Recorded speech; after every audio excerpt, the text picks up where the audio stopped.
Kobaran api dengan cepat menghanguskan seluruh isi ruko yang dijadikan rumah makan dan bengkel motor di Jalan Tenggiri, Rawamangun, Jakarta Timur. Akibatnya suara ledakan beberapa kali terdengar dari dalam ruko. Kejadian berawal saat pemilik rumah makan sedang masak dan terdapat kebocoran pada kompor gas. Api yang berasal dari kebocoran gas itu lalu menyebar ke seluruh bagian ruko. Petugas pemadam kebakaran yang tiba di lokasi langsung berjibaku memadamkan api. 12 unit mobil damkar dikerahkan untuk memadamkan api. Yang terbakar di belakang terminal Rawamangun ini terbakar satu lapok dan satu bengkel.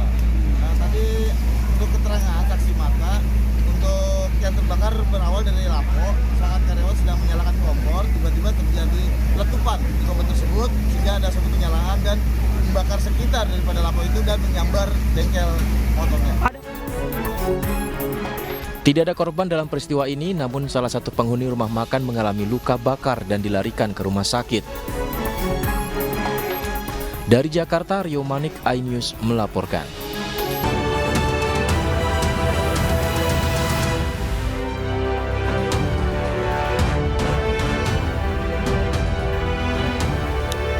Selamat sore pemirsa, demikian tadi berita pilihan iNews sore hari ini bersama saya Davi Pratama. Pemirsa, polisi menggelar rekonstruksi kasus penganiayaan yang dilakukan anak anggota DPR nonaktif Gregorius Ronald Tanur. Rekonstruksi digelar di tempat parkir mobil sebuah mal dan di apartemen tersangka di Surabaya, Jawa Timur. Tersangka Gregorius Ronald Tanur hadir dalam rekonstruksi kasus penganiayaan yang mengakibatkan kekasihnya Dini Sera Afrianti tewas.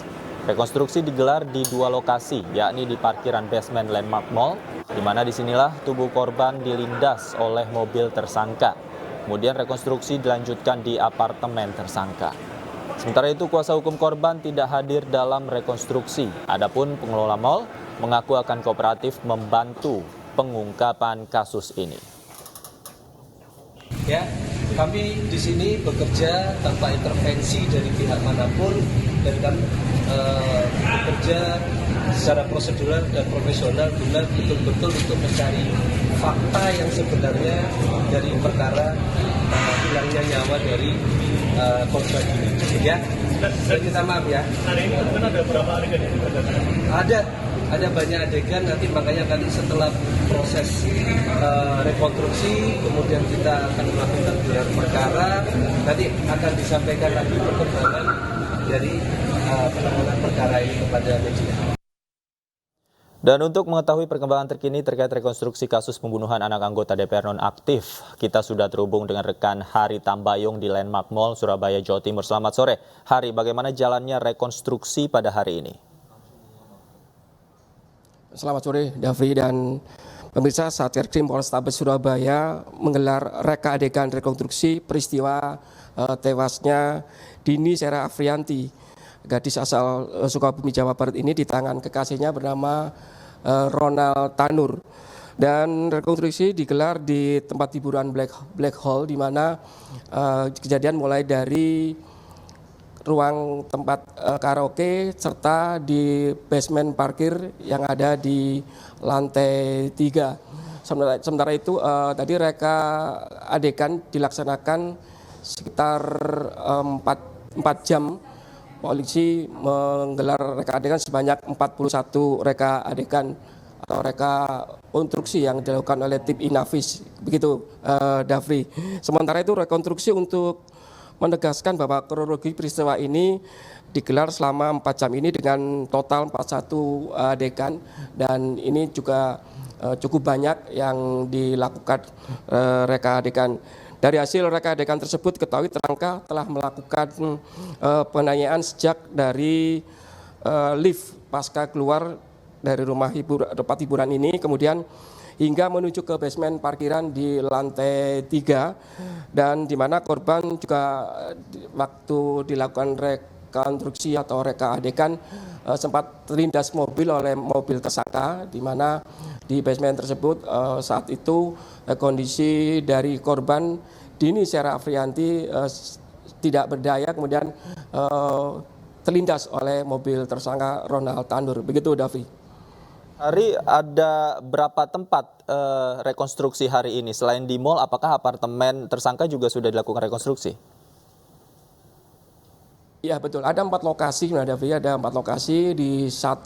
Pertama itu dilakukan di sebuah resto di kawasan Jiwok Citraland, kemudian yang kedua di tempat kami melaporkan yaitu Black Hole, dan yang paling banyak adalah di Black Hole ini kan sebanyak 41 reka adegan, dan ini membutuhkan waktu cukup lama. Polisi melakukan reka adegan, dan nanti selanjutnya setelah dari Black Hole ini informasi yang kami terima bahwa ada di apartemen di Arcat, kemudian juga di Rumah Sakit Nasional Hospital. Itu yang dapat informasi yang kami dapatkan. Namun dari reka adegan ini ditemukan fakta baru di Black Hole ini. Namun polisi belum bisa menyebutkan di mananya reka fakta baru tersebut, Davi. Baik, terima kasih Hari Tambayong melaporkan langsung dari TKP penganiayaan di Landmark Mall, Surabaya, Jawa Timur. Selamat bertugas kembali. Pemirsa, Gregorius Ronald Tanur menganiaya kekasihnya secara sadis hingga tewas usai berpesta miras di sebuah klub malam di Surabaya, Jawa Timur. Imbas kasus itu, ayah tersangka yang merupakan kader Partai Kebangkitan Bangsa dinonaktifkan dari keanggotaan di DPR RI.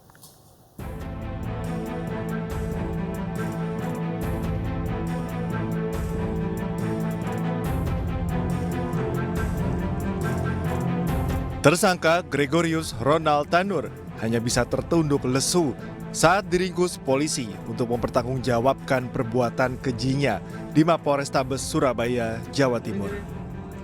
Tersangka menganiaya kekasihnya, Dini Sera Afrianti, secara sadis hingga tewas. Padahal keduanya baru menjalin asmara selama 5 bulan. Peristiwa bermula saat tersangka dan korban mengunjungi klub malam di sebuah mal bersama rekan-rekan tersangka lainnya. Mereka berkaraoke sambil minum minuman keras. Usai berkaraoke, tersangka dan korban cekcok. Di dalam lift, tersangka mulai menganiaya korban menggunakan botol miras hingga korban tersungkur. Tak sampai di situ, tersangka melindas sebagian tubuh korban di parkiran mal menggunakan mobil tersangka. Kemudian tersangka membawa korban yang sudah lemas ke apartemen tersangka. Melihat korban tak sadarkan diri, tersangka membawa korban ke rumah sakit. Namun nyawa korban tak tertolong. Berdasarkan fakta yang ada, penyidikan yang disesuaikan dengan kronologis perkara serta didukungnya alat bukti yang disimpulkan melalui mekanisme gelar perkara, bahwa ditemukan dugaan peristiwa tindak pidana, maka kami telah menetapkan status saksi GR, laki-laki 31 tahun, tinggal di Pakuwon City, E3 Surabaya. Dari saksi kami tingkatkan menjadi tersangka. Imbas kasus ini, ayah tersangka menjadi sorotan. Pasalnya ayah tersangka merupakan anggota DPR RI dari fraksi Partai Kebangkitan Bangsa, Edward Tanur. PKB akhirnya menonaktifkan Edward Tanur dari keanggotaannya di Komisi 4 DPR RI.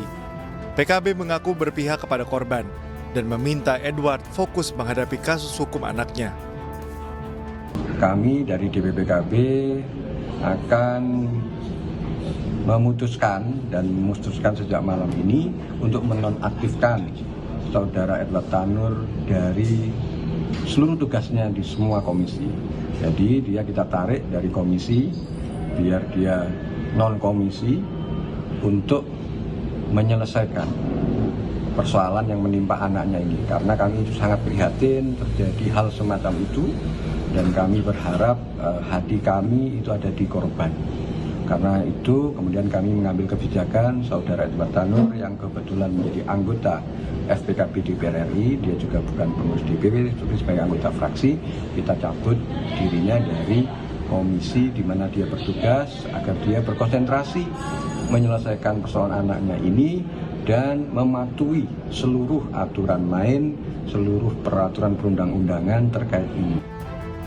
Akibat perbuatannya, tersangka dijerat dengan pasal penganiayaan berat dan kelalaian yang termaktub dalam KUHP. Tersangka terancam hukuman 12 tahun penjara. Namun kuasa hukum korban berharap tersangka bisa dijerat dengan pasal pembunuhan. Dari Surabaya, Jawa Timur, Tim Liputan iNews melaporkan.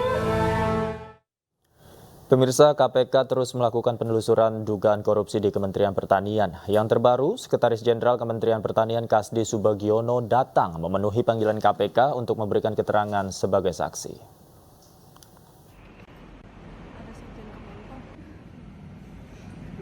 KPK memanggil sejumlah saksi untuk mengusut kasus dugaan korupsi yang terjadi di Kementerian Pertanian. Salah satunya adalah meminta keterangan dari Kasdi Subagiono, Sekretaris Jenderal Kementerian Pertanian. Ia datang ke KPK hari ini dan menjalani pemeriksaan secara langsung. Pemanggilan saksi ini untuk melengkapi barang bukti setelah sebelumnya KPK mendalami sejumlah dokumen yang disita saat penggeledahan di rumah dinas Mentan dan juga kantor Kementerian Pertanian. Sebelumnya KPK telah memeriksa mantan Menteri Pertanian Syahrul Yassin Limpo dan juga beberapa orang lainnya untuk dimintai keterangan demi mengusut tuntas dugaan korupsi yang terjadi di lingkungan Kementerian Pertanian. Dari Jakarta, Ismalia Oki Mahendra, iNews melaporkan. Kasus korupsi di Kementerian Pertanian menjadi perhatian publik setelah rumah dinas dan kantor mantan Menteri Pertanian Syahrul Yassin Limpo digeledah KPK. Bahkan ada dugaan perusakan sejumlah dokumen. Sebelumnya Syahrul Yassin Limpo juga pernah diperiksa KPK pada Juni lalu.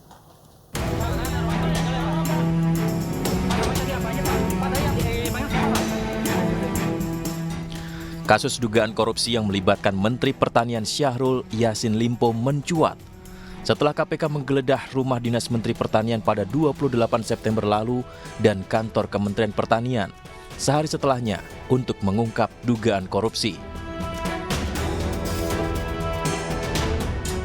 KPK mengamankan sejumlah barang bukti berupa dokumen, bukti elektronik, 12 senjata api yang telah diserahkan ke Direktorat Intelkam, dan uang tunai puluhan miliar dalam rupiah dan mata uang asing. KPK juga tengah menyelidiki adanya dugaan perintangan dalam proses pengumpulan barang bukti karena ada dugaan sejumlah dokumen dirusak.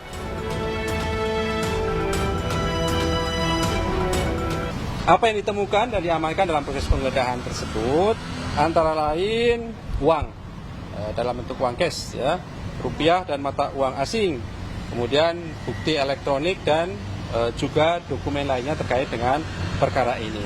Seperti biasa tentu berikutnya dilakukan analisis, kemudian disita sebagai termasuk juga dugaan senjata api yang sudah diserahkan pada Direktorat Intelkam di Polda Metro Jaya. Tentu kan berikutnya kami mengagendakan pemanggilan terhadap saksi-saksi untuk dikonfirmasi gitu ya, naik penyidikan, termasuk penggeledahan di tempat lain juga telah kami temukan beberapa banyak dokumen terkait dengan perkara ini begitu ya. Tapi sekali lagi apapun perbuatannya yang itu sengaja untuk merintangi proses penyidikan itu dapat dihukum. Sebelumnya pada 14 Juni 2023, KPK umumkan membuka penyelidikan dugaan korupsi di Kementan. Bahkan pada 19 Juni, KPK memanggil Mentan untuk dimintai keterangan dan diperiksa selama 3 jam.